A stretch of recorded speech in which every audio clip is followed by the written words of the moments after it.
Today's lesson for Leading Leaders Podcast is, I think it's very timely and appropriate given the most current events of the news. And I say that because that's what prompted me to have this conversation in my head. And it's the reason that I'm sharing it with you. And that is what I've seen in the news in just the last probably couple of weeks. Welcome to Leading Leaders Podcast. 5-minute videos, 5 days a week. I'm J Loren Norris with Leading Leaders Podcast. If you've been in any management class, leadership class, relationship class, like ever in your life, you've heard this phrase. Trust takes years to build and only moments to destroy. And that is a powerfully true phrase. Next question, though, is how long does distrust last? And why is it that it takes so long to build trust and so little to destroy it? Well, let me give you a little bit of an answer on the first part. See, trust is one of those things that we tend to extend to people. And we extend it to them like we extend faith and confidence in a chair. When we go to sit down in a chair, if that chair looks at first glance to be solid, like it's made of the right materials, then we take our trust based on all of our previous experiences. And every other chair that has looked like it's manufactured in that same way, made of the same materials and substances, we're confident in that. If we walked up to a chair that looked like it was wrapped in Christmas paper, shaped like a chair, but we've never actually touched it, odds that we'll sit down on a chair wrapped in Christmas paper or something in the shape of a chair wrapped in paper that we've never seen before, we're going to test its substance, test its viability. Well, we want to get some kind of modicum of trust before we move forward. But generally speaking, if we walk into someone's office or a place to have a meal and we see a chair, we presume, I've seen chairs like that before, I'm safe to sit in it. We do the same thing in relationships. Job titles, job positions, certifications, qualifications, those are all things that go, I'm a chair. See, I'm verified just like all these other chairs. You can trust me. And so we extend our trust based on previous experiences. Unfortunately, sometimes that presumption of trust fails us. Now that presumption of trust, most of the time, becomes very specific to the individual who violated that trust. If we think, well, all people who have this title, have this job, have this position are untrustworthy, then we find ourselves in a really bad spot for the rest of our lives. But if we find that that individual is untrustworthy, we don't put everyone who has that job title, dentist, doctor, ophthalmologist, politician, attorney, dog walker, dog catcher, we don't put them all in the same category and go, well, the last dog walker I hired couldn't actually walk my dog properly, and so I don't trust any dog walker.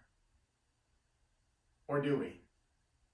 See, we seem to have that stigma about relationships, right? We get wounded by a spouse and suddenly we have a hard time with all intimate personal relationships. We get lied to by a politician and suddenly all politicians are liars. We get misled by a church leader and suddenly all church leaders are liars.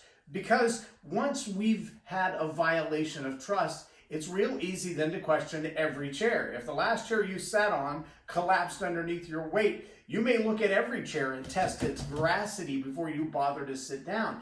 And that too is human nature. In the same way that we extend that trust, we revoke it.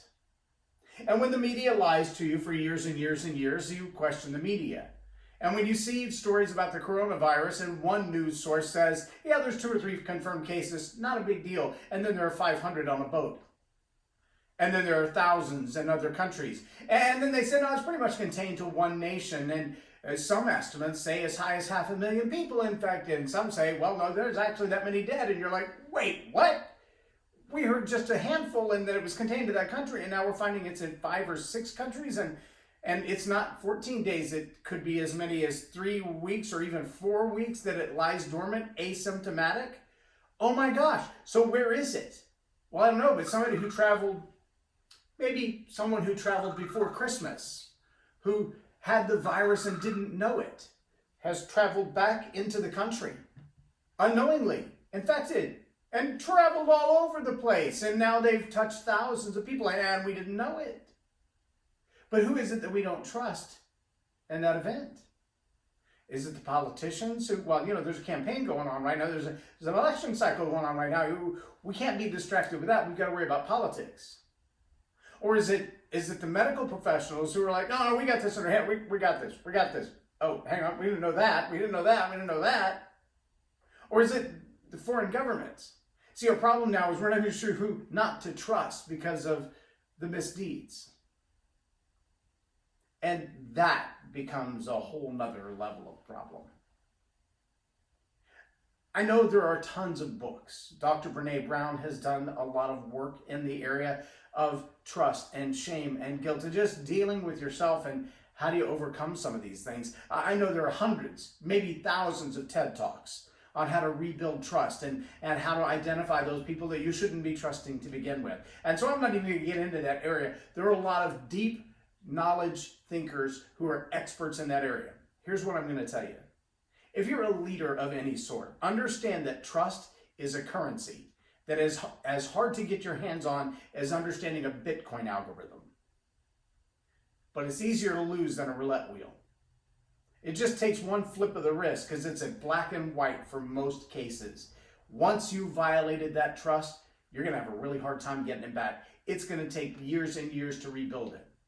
And also understand too that you may find yourself in a class of people by job title, by education level, by orientation to relationships and vocations that have nothing to do with you. You've all heard lawyer jokes, right? It may have nothing to do with you, but because of your vocation and other people like you, trust is going to be hard to build. It's going to be an uphill climb. And if you're in leadership, you're already in question because other leaders have made mistakes.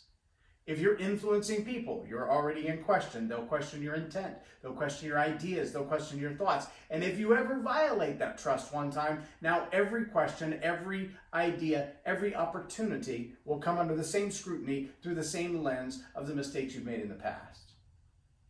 If you're a leader, guard your trust. Guard your integrity. It is the most valuable and yet the easiest to lose valuable commodity that you have. That's my challenge for you today as leaders. Make sure you guard your trust with high levels of integrity and very clear intentions. I'm J Loren Norris with Leading Leaders Podcast for Tell It Like It Is TV. Have a blessed day. Subscribe now for our extensive video library of leadership lessons promoting faith, family, and freedom.